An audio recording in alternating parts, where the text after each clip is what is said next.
Hello everyone. You're welcome to today's tutorial. Modurole Mojibola, and today I'm going to be showing us different kind of materials that we use in shoemaking. I'm just going to let us know how we can recognize it, what to buy, so that you know what to buy, you know why you are buying this against another one. So I'll be starting with the kind of gum, the adhesive we basically use. Sit back, I will be right back. We are going to be starting with this particular gum. I'm sure some of us must have seen it before. This is what we use on fabric when you want to use fabric to make shoe. This is one of the best gum you use on the fabric. For example, as you can see, this fabric, if you use this gum on it, you will find out that when you spread it all over it this way, it will not reflect on the other side of the fabric. That is one of the basic reasons why we use this particular gum for fabric. When you want to use a fabric, for making your footwear, it's important that you use this kind of gum on the fabric. There are some other gums that if you apply on the fabric, it will show on the other side. I will still actually show us that particular one.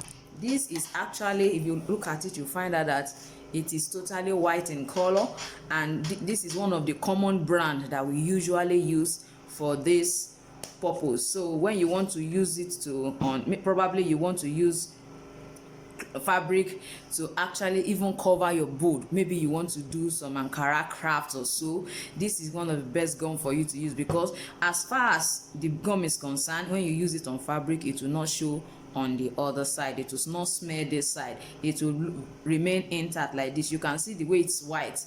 When this particular gum, when it's dry, is very clear and clean, it does not remain white. Look at this. I've applied this, can you see? It's dry and clean. It's no more reflecting, it's not showing any whitish color anymore. So basically we use it for fabric because it does not smear on the other side and it holds it perfectly well. Another kind of gum that we usually use is this kind of gum. It is generally called a contact adhesive. If you want to buy online, you can look for contact adhesive gum or polychlorophane gum. That's another thing. Polychlorophane adhesive, that's another thing you can search for if you are buying online, or you call it a contact adhesive gum. Basically this one, what we use it for is an all-purpose adhesive. In short, is an all-purpose adhesive. You can see some of the colors are even lighter than this, some has a darker shade of this particular color. You can use it for leather, you can also use it for fabric. But what happens when you use it on fabric is that you will be seeing it on the other side of the fabric. It can easily smear this other side, making it dirty. So that's why we try as much as possible to avoid using it on fabric. But when you come to leather, you can use it for your leather works. You want to gum the upper and the lining, you can use it for it. Even when you want to attach the full upper with this outer sole, you can as well use this gum. You can use it as an all-purpose gum. Yes, that's what I can say. I can call it an all-purpose gum when it comes to leather work. Yes, another gum that I'm going to be showing us is this transparent gum. Generally in our markets here, they call it chemical gum. You hear people say, oh, chemical gum, I want to buy chemical gum. Is a transparent gum, is a PU gum, that is polyurethane gum, if you want to buy online. The difference between this particular gum and this one that I call a general purpose is that this one, by the time you apply it on whatsoever you're applying it on, you leave it for 15 minutes, or depending on the instruction on your container, you leave it just for like 15 minutes, and by the time you touch it and you find out that it's tacky, you'd find out that it is no more, as you are touching it, it's not carrying the gum. I'm reflecting the gum on your hand. It means you can then use it like that. You can gum the two surfaces together. But for this one, when you apply, After it has dried up, the only way you can activating its bonding capacity is by heating it. So this one is majorly used for sole. Is majorly used to attach the upper to the sole. When you are finished lacing your shoe, what you use to glue it together, like we have, for example, we have this now. As you can see, what I use for this and this is this particular glue. So I will just apply it on the surface, in the inner surface of the sole, as well as this upper that I'm already through it.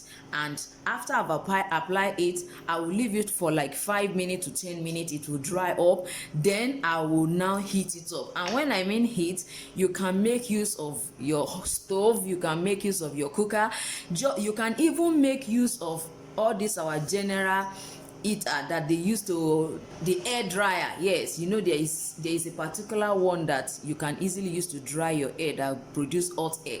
Anything that produce hot air, you can use it to activate it. All you need to do is just to place it on it this way. Let's assume we have our fire coming out of your burner. You just place it on it all around it like this, and you just attach it to the upper. You attach the sole to the upper. You can decide to apply it on the two of them. You can decide to apply it just on this one. So it is your choice. You can decide to apply only on this or only on this, and just attach the sole to the upper.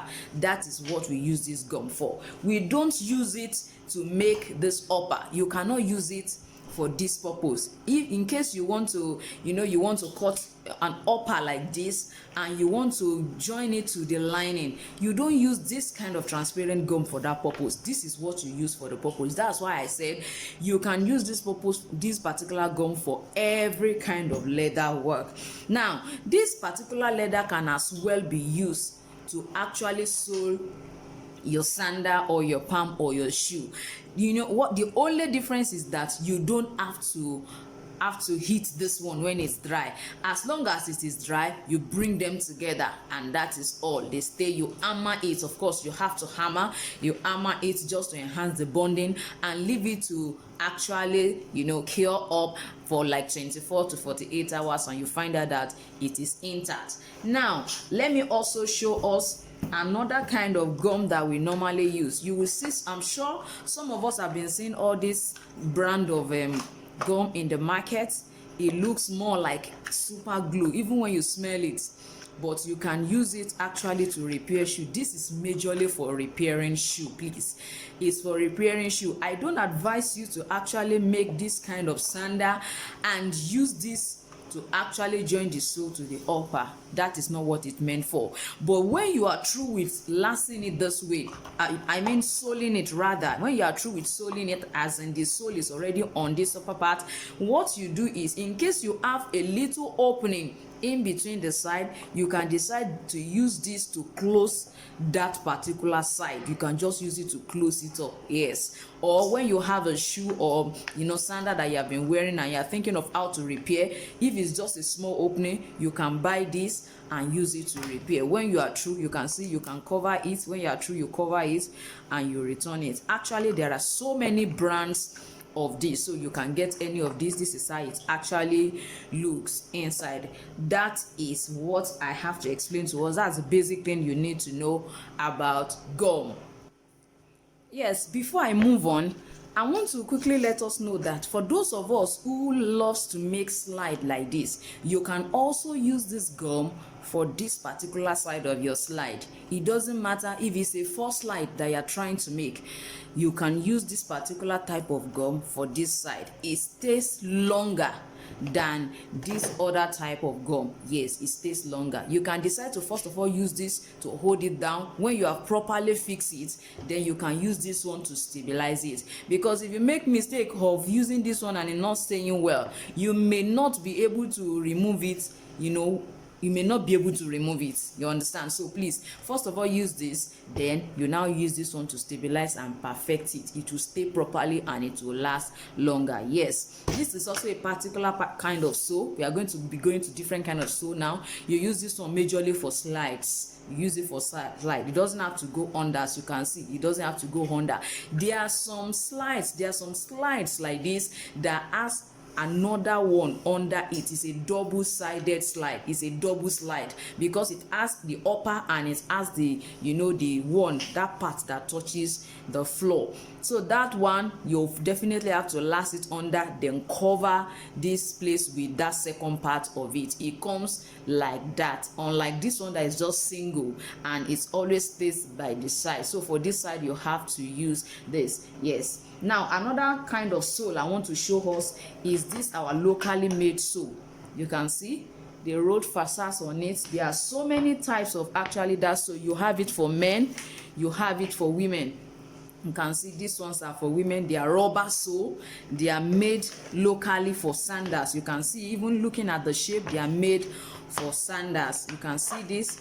These ones too are local made. They are actually used for sandals. They are already made sole that are used for sandals. Some are locally made, some are foreign. For example, this is a foreign sole for men. It's a foreign sole.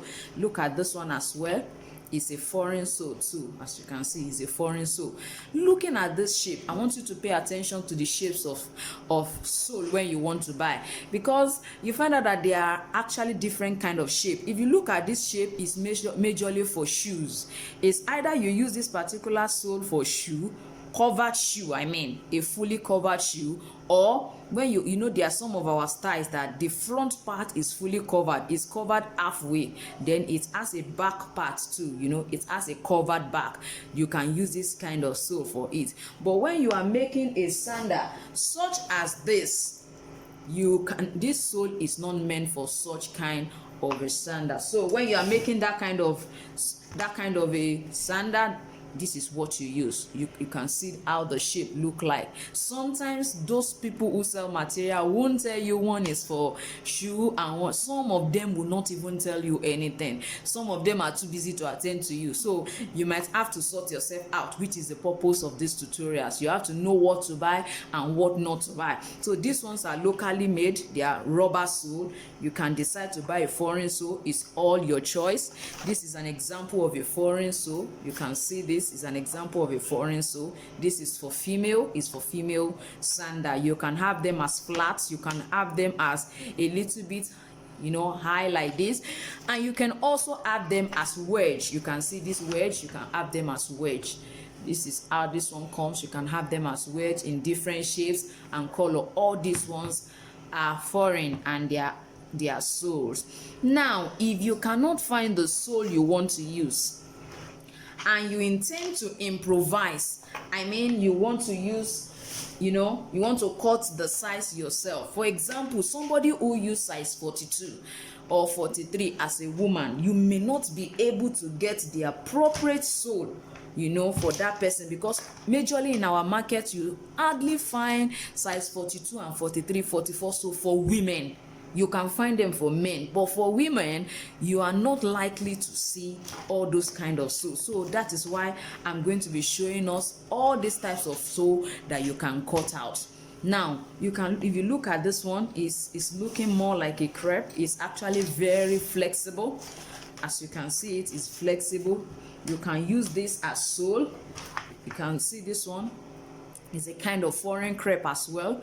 You can see the thickness is about 4 millimeter. You can use it as sole in place of those one if you need a sole and you are not getting what you want. If it is a flat sole you need, you can use it as flat. If you want it to be a little bit high, I've taught us in one of my videos how to make stack heels. I've taught us how we can actually do that. So you can stack it. I've taught us how to make a wedge heel. So you can actually use that video tutorial to see how you can make such kind of sole. You can see this is another crepe. You can use, these ones are called crepe. You can look at it, these are called crepe. You can use them as soles. Yes, you can use them as sole. Then we have another one. This one is PVC. They call it Nora generally. You can see how smooth the surface is. Some of them doesn't have a smooth surface. They have patterns such as this. They are generally made from PVC, and you find out that if you look at it, some are plain like this and some as pattern. You can use them as sole. You can as well use them as your inner sole. They come in different shades and colors. Some are, you can see that this color is different from this color. It's as well different from this. You can see that this one too is different. These ones are locally made around us here. You can see it. Those ones you can cut out and use as sew, both for children and for adults. As you can see, this is actually, you know, the black shade of this is the black shade of this one, and of this one too, and of these two. So they call them Nora, plain Nora. This one are patterned Nora. All of them are Nora. They are made from PVC, and you can easily get them in the market and cut them out for your baby. So, or probably your size is 42 or 43 as a woman, or as a woman majorly. It's men's size that you hardly see is size 46, 47, 48. When you get to the market, you definitely see men's size 42, you see 41, 42, 43, 44, 45. But when you are going to 46, you hardly see men's size. So you can just decide to use this as soles for them. In the market as well, you can see some tubes. There are some tire, you know, not our normal car tire. We can use them as our stack heel. We can use it as heel, as half heel for our sole, so that it can last longer. In case these ones wear out easily, you can use them. Their tires, you know, they just cut it as half heel. You can use it for the heels. Now let me explain briefly. We also have cardboard. There are so many types of cardboard. Some places they call this fiber, some places they call it cardboard. The truth is that as much as they call this fiber, there is another one that is actually called fiber. Is thicker than this. It's a bit thicker than this. You can see this one is also a cardboard, you know. See another kind of cardboard. They call this one a shank board. You can call it a shank board. You can call it a tenor board. Yes, those are the names that you can call it. Some even call this, there's a particular one they wrote elephants on. They will say it's elephant cardboard. So the brand on it sometimes is what they coined the name from. You can see this one as well. You can actually use this one as your cardboard. There are some of the cardboard that when you tear them like this, they easily tear. Like this one now, you can see the way it's tearing. Normally it should not be like that. So you find out that even the cardboard that we use has grades. It does has grade. But this one, I find out that if you see anyone that has this kind of, you know, writing, they tend to be much more, you know, effective than this particular brand. And you will see some of this particular brand that are even thicker than this.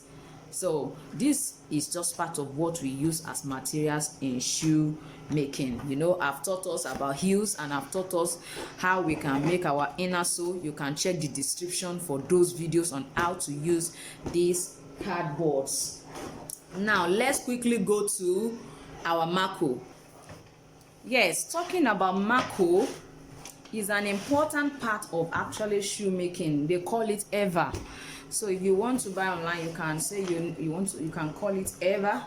They are in different sizes, they are in different shape, their thickness differs, and you can decide to use it in whichever dimension you want to use it. If you want to see how you can make use of this marco in different ways, I will employ you to check the description and look at how you can actually cut different insoles using this marco and how it can be used. Yes, how to cut soles. Now for this, as you can see it, I just want us to see how the material look like. As you can see this, you find out that the thickness is just about 2 millimeter. Now looking at this one, is about 4 millimeter. It's about 4 millimeter. So if you want to make a baby sandal, you can decide to use this. If you want to make for an adult, you can decide to use this one. It's all your choice. You can decide to use this one. This one is another one. It's also a marco, but they call it marco sole. You can see they wrote rainbow on it. If you want to buy, you can say you want to buy rainbow. Some of them they wrote yellow box on it. There are so many types that has, you know, patterns like this. Most times we use this one as the outer sole. You can use it as an inner sole. You know, it's very fluffy, so you can use it for the inner part of your for the sole or for the inner sole. You can see it comes in different colors. You can see the thickness. This one is as thick as 8 millimeter. You can see them, and they come in different colors, as you can see it. As you can see this, some of them are even very, you know, thick. You can see this one is a foreign one. You hardly see this type in the market. Some it's like there is 8 at the back, they call it figure 8. Those ones too used to last very well. You can use it as palm for children. You can use it for their sandal soles. You can even use it to make simple slippers that you can even wear at home, just majorly for casual ways. You can use it as the soles for it. I believe you, with these few points, you have been able to understand these major materials that we use in shoemaking. Don't forget, we also make use of thread. I will not forget to mention thread for sewing. This, you know, for me, the kind of machine I use is the normal sewing machine that everybody use for clothes. So that's what I use. So I use size 3 of this kind of thread. You can buy different kind of colors. You can buy different kind of color. I use size 3 of this particular thread. Some people use size 6, some people use size 9, but for my own machine I use size 3. And in my next tutorial, I will be explaining to us how you can sew with that machine conveniently, because I've had my students say the leather is not running on the machine. I will explain to us, and I will show to us as well the different kind of, you know, leather materials that we have and how you can identify it with them. I wouldn't want to join you to this particular tutorial. I believe you have really enjoyed today's tutorial. Please subscribe to my channel, like, share, and let me have your views as regard this video. Thank you so much. See you next time. Bye.